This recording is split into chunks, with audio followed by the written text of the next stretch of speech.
Bonjour à tous. Aujourd'hui, j'aimerais vous parler d'un sujet peu développé dans la littérature francophone ésotérique et qui pourtant peut s'avérer extrêmement important si vous désirez faire des rituels magiques ou si par exemple simplement vous utilisez un pendule ou vous faites un petit peu de médiumnité. Pour ça, j'ai voulu sortir un petit peu de l'austérité de mon bureau pour travailler en plein air, pour vous faire découvrir un petit peu le Marais Poitevin où je vis. J'espère que cette vidéo qui sort un petit peu de l'ordinaire de ce que j'ai l'habitude de faire saura retenir votre attention, mais en attendant, je n'ai qu'une chose à dire, générique.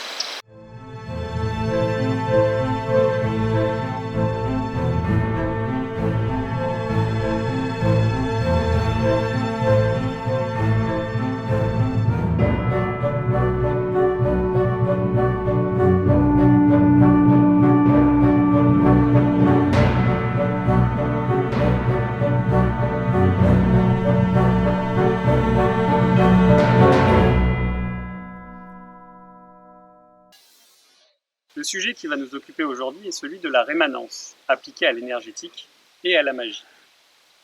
Je fais cette précision car, comme vous le savez sûrement, la rémanence est un phénomène connu qui se retrouve dans bien d'autres secteurs, comme la physique ou la biologie. Le Larousse nous en donne cette définition. La rémanence, c'est la persistance d'un état après la disparition de sa cause. Autrement dit, la rémanence est une trace mesurable qui persiste durant un temps défini ou indéfini après le passage d'un objet. C'est un peu comme l'empreinte digitale que vous laisserez sur un objet après l'avoir tenu entre les mains. Mais plus qu'un long discours, je vous propose de profiter de ce beau soleil pour vous présenter tout cela de manière un peu plus ludique. Et pour ça, j'aimerais vous présenter mon assistante qui est impatiente de se mettre au travail. Je vous présente Artémis, ma chienne. On l'appelle aussi Mimiche ou la Miche. 21 kg de muscles, 57 cm au garrot. Elle court le 100 mètres en 8 secondes. C'est une machine de compétition qui se nourrit littéralement de la rémanence. Mais observons-la un peu.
Vous voyez ces allées-venues. Elle court la truffe au sol, en zigzagant constamment. Elle ne fait pas ça que pour le plaisir, non. Elle fait ça surtout pour ne pas perdre la trace de l'animal qu'elle a débusqué.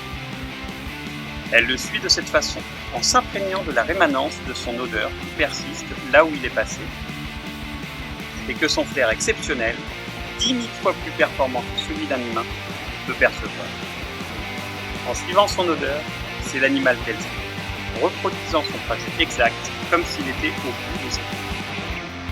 C'est la rémanence qui la conduira à l'endroit où l'animal se cache.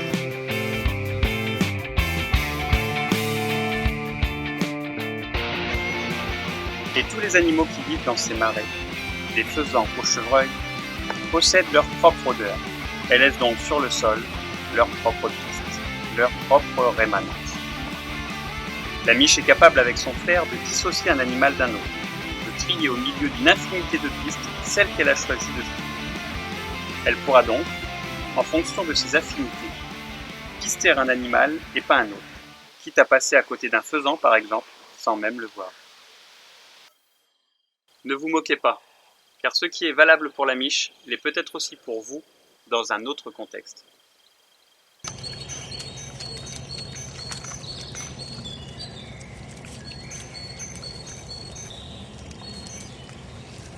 En effet, comme je le disais tout à l'heure, la rémanence ne se limite pas à un domaine particulier.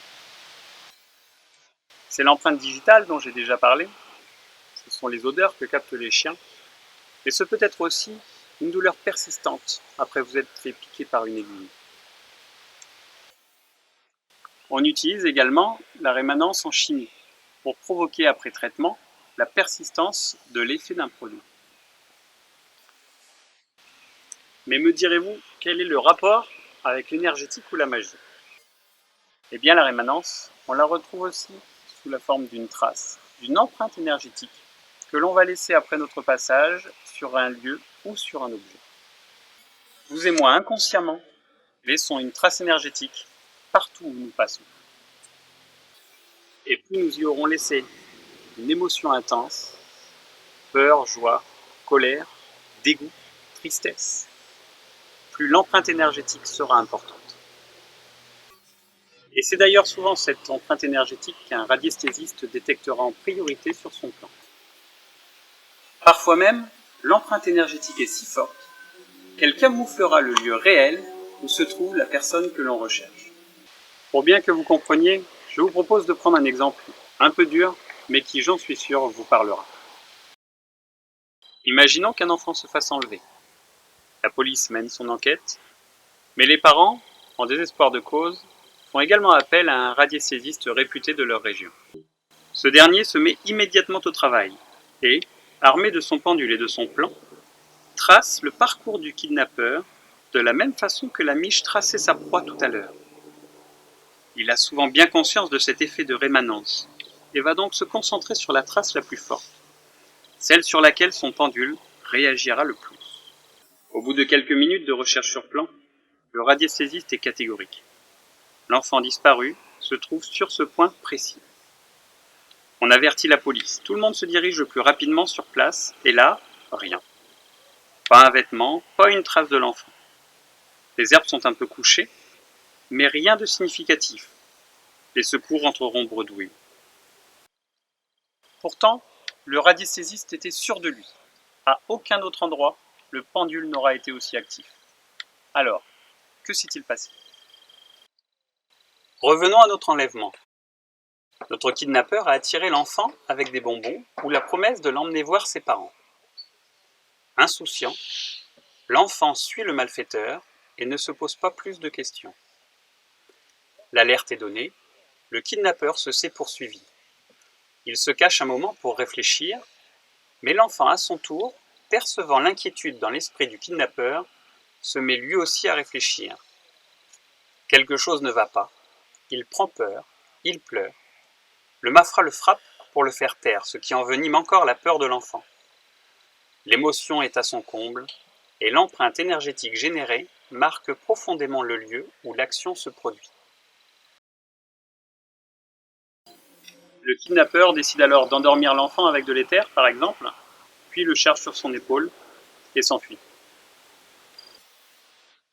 La trace énergétique produite par cet événement est largement suffisante pour couvrir la fuite du malfaiteur.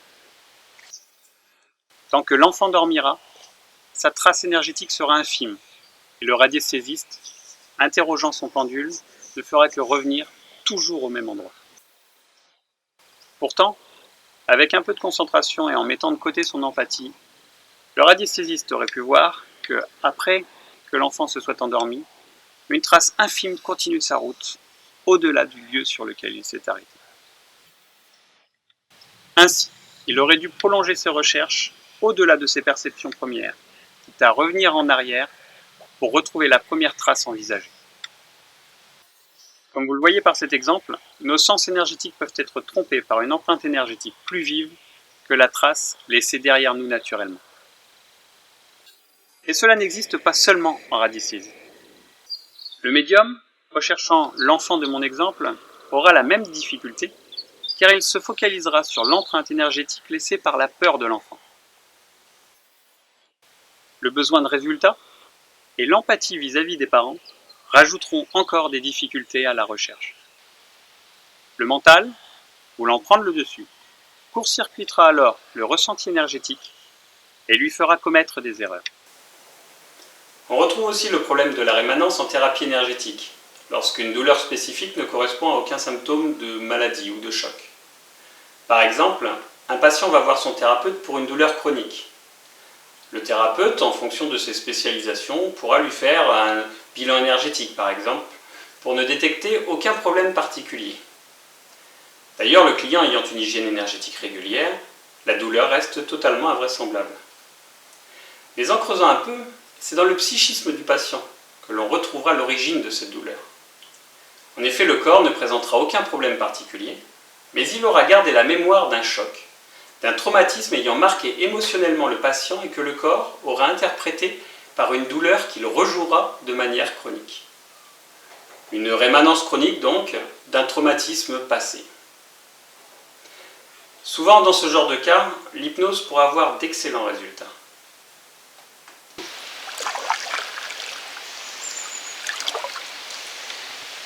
Dans le domaine de la magie, le problème de la rémanence survient souvent lorsque l'on veut agir sur autrui, au travers d'un objet lui ayant appartenu. Le problème ici est le manque de certitude sur la provenance de l'objet.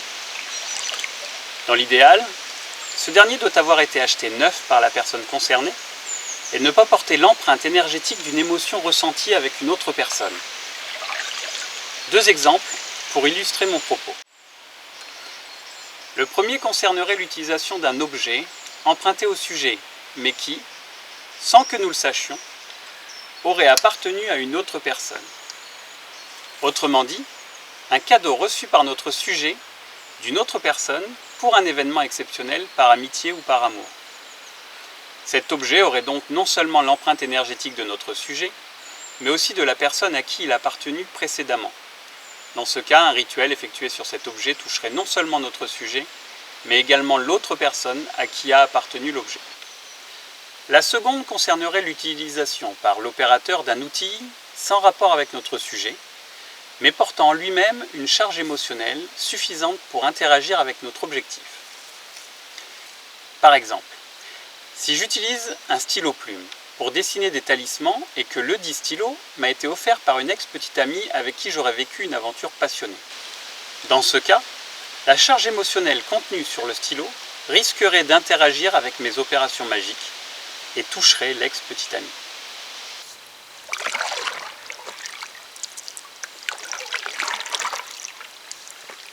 Dans un cas comme dans l'autre, l'interaction liée à la rémanence risquerait de modifier considérablement le résultat de l'opération magique. D'où l'importance en magie de toujours considérer l'effet rémanence dans une opération, quelle que soit sa nature.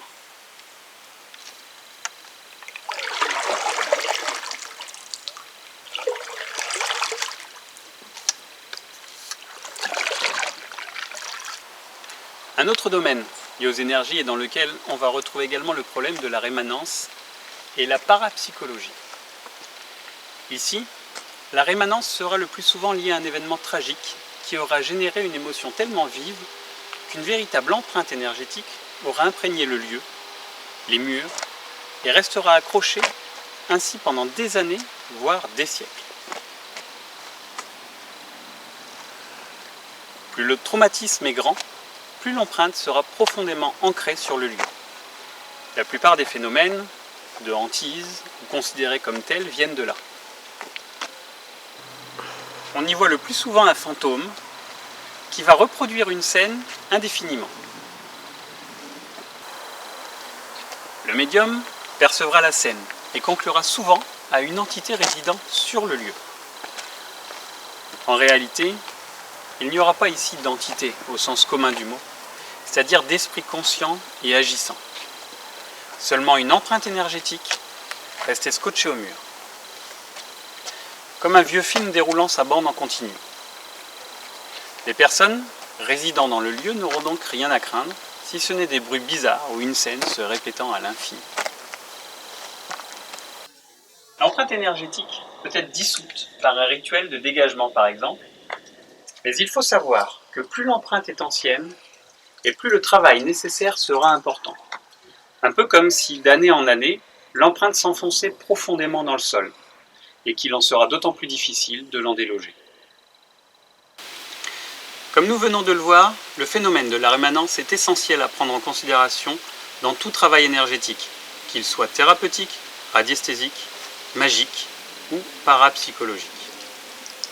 Dans la majorité des cas, ce sera une émotion forte qui provoquera le phénomène et l'ancrera dans le corps, l'objet ou le lieu. D'un point de vue personnel, apprenez à maîtriser vos émotions pour ne pas avoir à les subir. Dans votre pratique, quelle qu'elle soit, pensez toujours à explorer toutes les pistes. Soyez logique, cohérent et ne vous arrêtez pas à vos certitudes. Dans le domaine de l'énergétique, rien n'est jamais figé. Rien n'est jamais sûr à 100%. Si vous ne tenez pas compte de cela, comme la miche, vous risquez souvent de passer à côté du faisant sans le voir.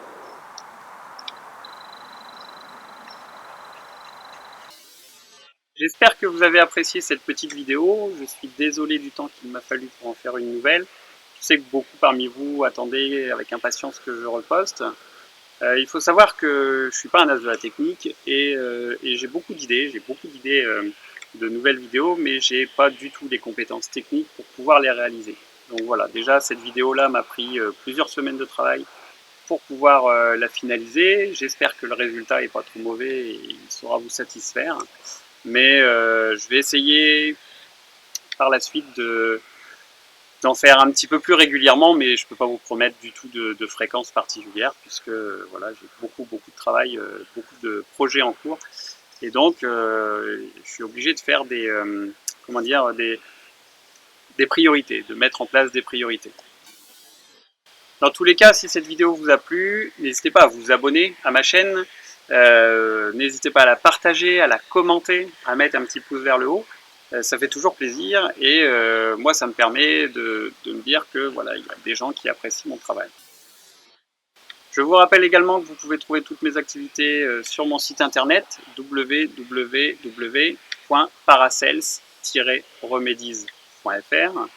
Vous y retrouverez toutes mes activités, mes livres, mes stages, mes formations, tout ce que je vous propose directement en passant par cette adresse-là. Je vous dis à très bientôt pour une nouvelle vidéo. Bye!